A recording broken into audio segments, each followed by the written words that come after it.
Ikalimamputlimang kabanata, ang pagkakagulo. Mga tauhang nabanggit sa kabanata. Talasalitaan, binatuta, pinalo ng batuta o kahoy na matigas, humihiging, umuugong, lagablab, malakas na apoy, nagyayaot dito, palakad-lakad, nakaliligalig, nakababahala, nakasisindak, nakatatakot, nakapinid, nakasara, natalisod, nadapa dahil sa nakaharang sa dinaraanan, nilukso, nilundag, tinalon, silbato, tunog ng pinto, tumupok, sumunog, naabo dahil sa sunog, namumulawan, puno ang bibig ng pagkain. Oras ng hapunan, ngunit ayaw kumain ni Maria Clara. Sinabi niyang wala siyang ganang kumain.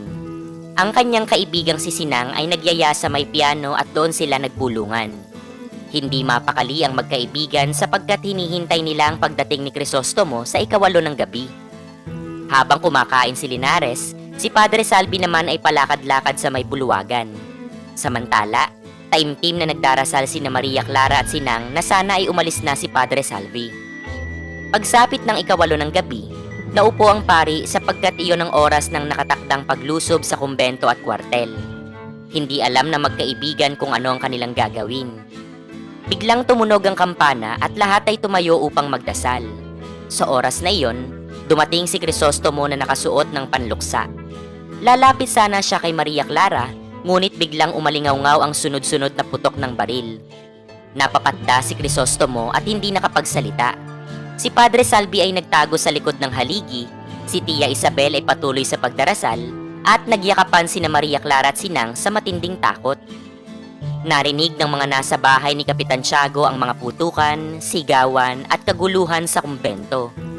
Biglang nagsipasok sa komedor ang mga kumakain at nagtatakbo habang sumisigaw ng "Tulisan! Tulisan!" Patuloy ang putukan at pagsilbato ng mga sibil kasabay ng pagsasara ng mga bintana at pintuan. Matapos ang putukan, pinababa ng alperes ang kura. Pumanaog din si Crisostomo habang sina Maria Clara at Sinang ay pinapasok ni Tia Isabel sa silid.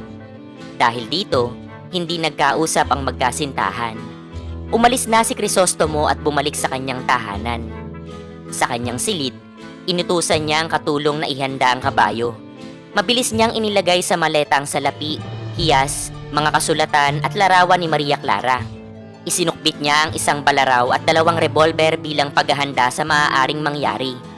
Nang siya ay paalis na, biglang may malakas na katok sa pinto kasabay ng sigaw ng isang Kastila. Mabilis siyang nag-isip kung lalaban siya o susuko. Sa huli, pinili niyang bitiwan ng baril at buksan ang pinto. Agad siyang dinala ng mga sarhento ng dumating na mga kawal. Samantala, magulo ang isipan ni Elias. Pumasok siya sa bahay ni Crisostomo, ngunit nakaramdam ng bigat sa kanyang budhi nang maalala ang sinapit ng kanyang pamilya. Parang tinatawag siyang duwag ng kanyang konsensya. Nakita niya ang katulong ni Crisostomo na naghihintay sa kanyang amo. Nagkunwari siyang aalis matapos malaman ang sinapit ni Crisostomo, ngunit lihim siyang nagtungo sa gabinete ng bahay. Doon, nakita niya ang mga alahas, baril, aklat at mga dokumento. Kinuha niya ang baril at inilagay sa sako ang ibang gamit bago ito inihulog sa bintana. Nang dumating ang mga gwardiya sibil, itinabi niya ang larawan ni Maria Clara, tinipon ang mga papel at damit, binuhusan ng gas at saka sinunog. Pilit na pumasok ang mga kawal sa tahanan ni Crisostomo. Sinubukan silang tigilan ng matandang katiwala, ngunit itinulak lamang siya ng mga kawal at puwersahang pumasok. Pagdating nila sa gabinete, sinalubong sila ng makapal na usok at apoy. Biglang nagkaroon ng malakas na pagsabog, kaya mabilis na bumaba ng bahay ang mga kawal at mga katulong ni Crisostomo.